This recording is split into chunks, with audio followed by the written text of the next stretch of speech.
इच्छा हो, तीव्र लालसा हो कि हमें बहुत जल्द श्रवण में सिद्ध होना है, कीर्तन में सिद्ध होना है, जैसे नामाचार्य हरिदास ठाकुर एक दिन में 3 लाख नाम जप करते थे। 3 लाख नाम जप करने के लिए 22 घंटा लगता है। परीक्षित की तरह श्रवण में सिद्ध होना चाहते हैं, हरिदास ठाकुर की तरह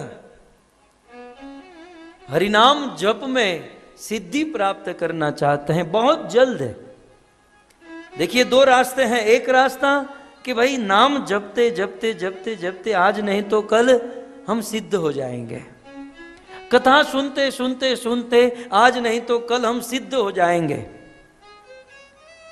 लेकिन इसमें समय लग जाएगा। यदि मन में इच्छा हो कि हम तुरंत सिद्ध हो जाए, श्रवण में, कीर्तन में, स्मरण में, अर्चन में, पाद सेवनम, दास्यम, साख्यम, आत्मनिवेदनम, यह 9 भक्ति में हम कर तो रहे हैं लेकिन परिपूर्ण नहीं है।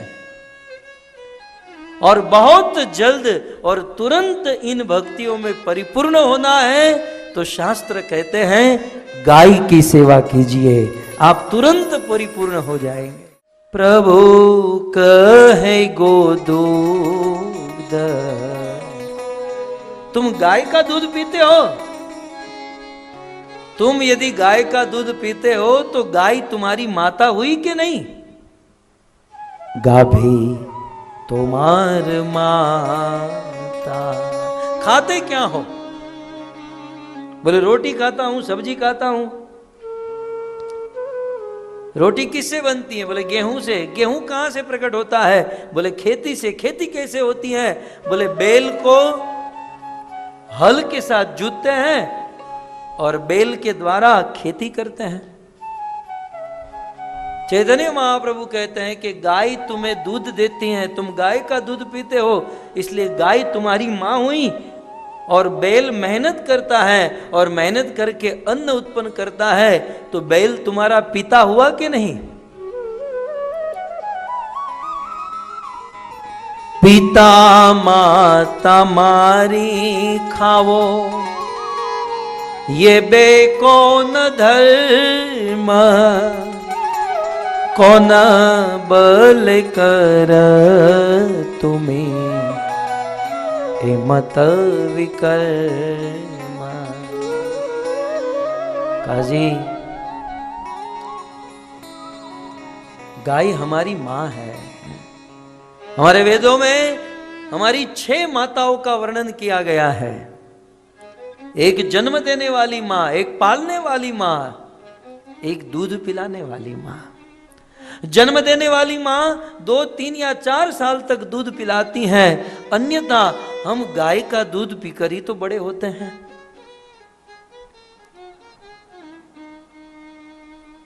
गाय का दूध पीते हैं तो गाय हमारी मां है। और बैल से खेती कराते हैं, अतः बैल हमारे पिता है। तो माता पिता मारी खाबो, ये बे कौन धर्म? मां और बाप को मारकर काटकर खा जाना, ये कौन सा बड़ा धर्म है?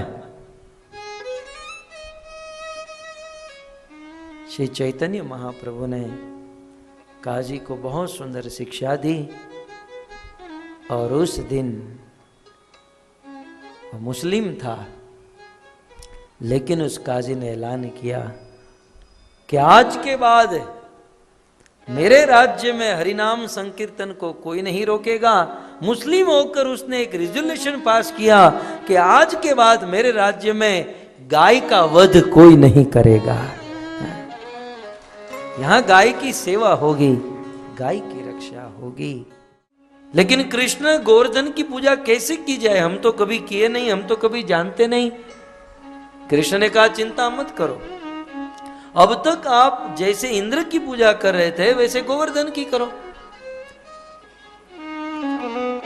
ये जितने भी पूड़ी पकवान, ये जो भी व्यंजन बने हैं, ये सारे व्यंजन गिरिराज जी को भोग चढ़ा दो।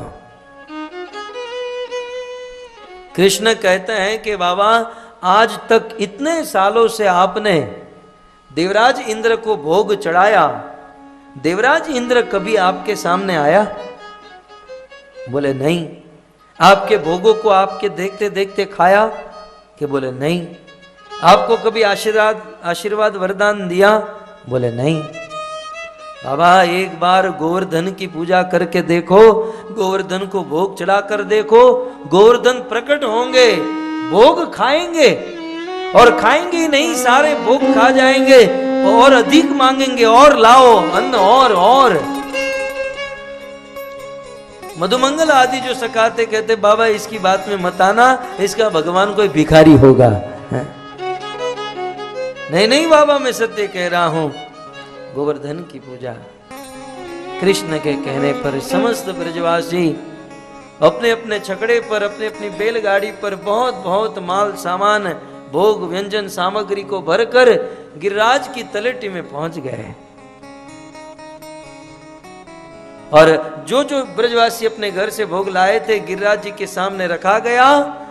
तो गोवर्धन जितना बड़ा है वैसा ही भोग का, अन्न का एक पर्वत बन गया, जिसे आज भी अन्नकूट कहते हैं। बहुत बड़ा अन्नकूट बन गया, अन्न का पर्वत बन गया। लेकिन प्रश्न खड़ा हुआ कि अब गिरिराज जी को भोग कौन चढ़ाए? तो किसी ने कहा जिसने हमको ये पाठ पढ़ाया है उसी को बोलो। कृष्ण को आगे किया, भाई कृष्ण तू ही भोग चढ़ा दे। एक और गिरिराज जी बैठे हैं, सामने कृष्ण बैठे हैं, दोनों भगवान आमने सामने बैठे हैं और भगवान ही भगवान को भोग चढ़ा रहे हैं। नमो ब्रह्मण्य देवाय गो ब्राह्मण हिताय च जगद्धिताय कृष्णाय गोविंदाय नमो नमः। कृष्ण गिरिराज जी को भोग चढ़ा रहे हैं। और भक्त चमत्कार तो ये हुआ कि जैसे ही कृष्ण ने प्रार्थना की तो गिरिराज जी पत्थर के रूप से कन्वर्ट होकर एक मनुष्य के रूप में, एक मूर्तिमान स्वरूप प्रकट हो गए। और जो भोग लगाया गया था गिरिराज जी खाने लगे। खाते खाते कहने लगे अन्न और ज्यादा लाओ। इसलिए उस क्षेत्र का नाम ही हो गया अन्योर। आज भी आप ब्रज में जाओ ना, गिरिराज जी ने कहा अन्न और, इसलिए नाम बना अन्योर।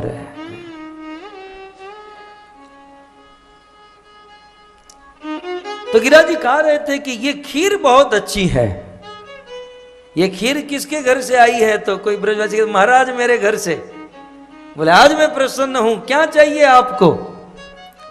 बोले महाराज शादी हुई बहुत समय हुआ, बच्चा नहीं हो रहा है, तथास्तु में बच्चा पक्का। तो ये पूरी बहुत अच्छी है, ये किसके घर से है? बोले महाराज मेरे घर से। मैं बड़ा प्रसन्न हूं, बहुत सुंदर पूरी है, क्या चाहिए महाराज? मंदी चल रही है, नौकरी नहीं मिल रही है। बोले नौकरी पक्की। जो जो लोग जो जो मांग रहे थे गिरिराज जी सबकी मन्नत पूरी कर रहे थे। भक्त तो आप सब तो जानते ही हैं, लेकिन फिर भी मैं आपको बता दूं कि इस संसार में देखिए हम लोग शुद्ध भक्त नहीं है। आप लोग हो सकते हैं, मैं मेरी बात कर रहा हूं। हमारे मन में बहुत सारी कामनाएं हैं, अभी तो हमें बहुत कुछ करना है, बहुत इच्छा है। मेरी सबसे बड़ी कामना है कि 1000 कथा समाप्त करके ही शरीर छोड़ना है। इतनी इच्छाएं लेकर हम घूमते हैं, तो इस इच्छा के लिए हम किसके सामने हाथ पसारें? दुनिया के लोग देवी माता के वहां मन्नत रखते हैं, फलाने के वहां मन्नत रखते हैं, मानते हैं। लेकिन हम वैष्णव कहां जाए? हम वैष्णव के लिए एक ही स्थान है और वो है गिरिराज गोवर्धन। और मेरा अनुभव है भक्तों, जीवन में कोई भी इच्छा क्यों न हो, गिरिराज जी की आप मन्नत रखोगे, परिक्रमा लगाओगे, गिरिराज जी सारी मनोकामना पूर्ण करेंगे, समस्त मनोकामना। और भक्तों को तो सबसे बड़ी मनोकामना शुद्ध भक्ति की होती है। गिरिराज जी शुद्ध भक्ति प्रदान करने वाले हैं। आप विचार कीजिए, जो भगवान करोड़ों करोड़ों ब्रह्मांड को चलाते हैं,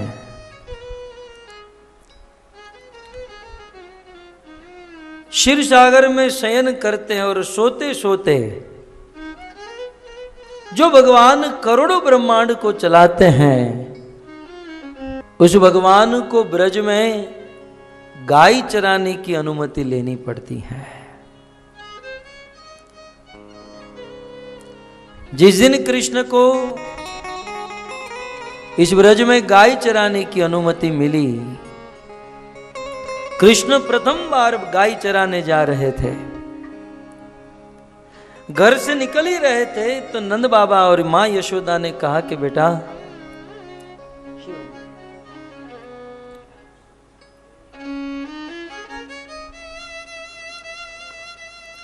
बेटा कृष्ण एक काम करो, तुम चप्पल पहन लो। कृष्ण तुम जूते पहन लो।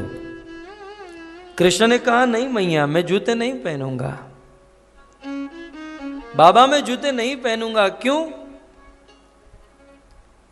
कृष्ण कहते हैं कि मैं गोपाल हूं, मैं गायों का सेवक हूं। जब तक मेरी गाय माता जूते न पहने, मैं जूते कैसे पहन सकता हूं? यदि मुझे जूते पहनाने हैं तो पहले 36 लाख जूते बनाओ, ये सभी गायों को पहनाओ, तब जाकर मैं जूते पहनूंगा। आप विचार कीजिए, जो भगवान नंगे पांव गायों के पीछे दौड़ते हैं, इतना गाय माता से प्रेम करते हैं,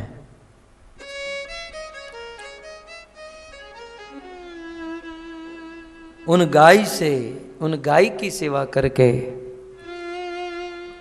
हम भगवान को प्रसन्न कर सकते हैं। ब्रह्मा जी ने सोचा यदि ये भगवान है तो मैं इसकी परीक्षा लूंगा। अब विचार कीजिए, चराचर जगत की परीक्षा करने वाले भगवान की परीक्षा लेने चले हैं आज ब्रह्मा। ब्रह्मा जी ने क्या किया? वो जो गाय और बछड़े घास चर रहे थे, उनको चुरा लिया। ब्रह्मा का एक नाम है विधाता। ये जितने भी रूल्स रेगुलेशन है, जितने भी नीति नियम है, ये सब ब्रह्मा ने बनाए हैं। समझ रहे मेरी बातों को? कि आप ये गलत करोगे तो इस नरक में जाओगे, ये करोगे तो यहां जाओगे। ये सारे रूल्स रेगुलेशन डिजाइन करने वाले ब्रह्मा है। लेकिन आज ब्रह्मा भगवान को नहीं पहचान पाए तो खुद अपना ही नियम तोड़ने जा रहे हैं, चोरी करने जा रहे हैं। ब्रह्मा गाय और बछड़ों को चुराकर ब्रह्मलोक में लेकर गए। वापस आए, तब तक कृष्ण सखा आदि भोजन कर रहे थे। ऐसे दूर देखा तो गाय बछड़े दिखाई नहीं दिए।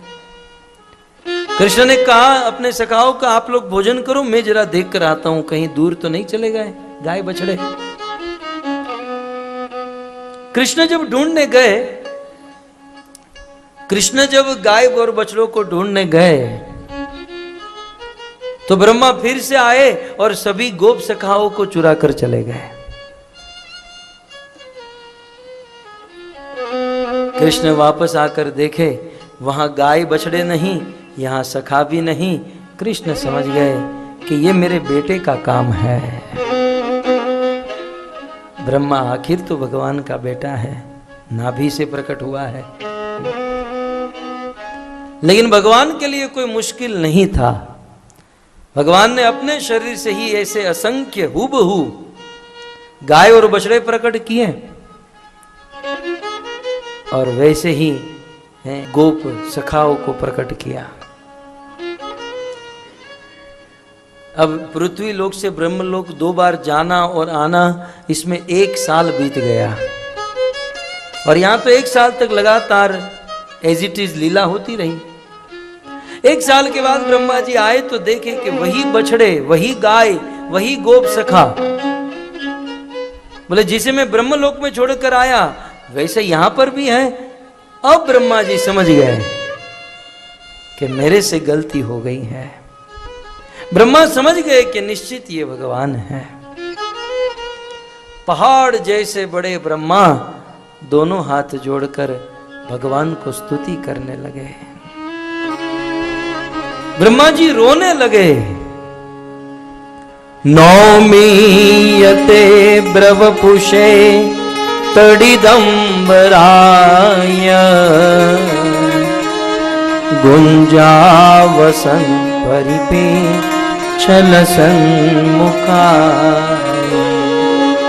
वन्यास्त्रजे कवलवे त्रविषाण वेणु लक्ष्माश्रिये मृदुपदे पशुपंगजा।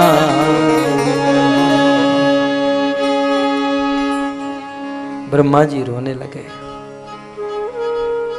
ब्रह्मा जी दोनों हाथ जोड़कर कृष्ण को स्तुति करते हैं कि हे कृष्ण। कृष्ण कभी कभी छोटे छोटे बच्चे माता की गोद में होते हैं और कभी कभी माँ के गोद में सोने वाला, माँ का दूध पीने वाला वो बालक माँ को लात से मार देता है।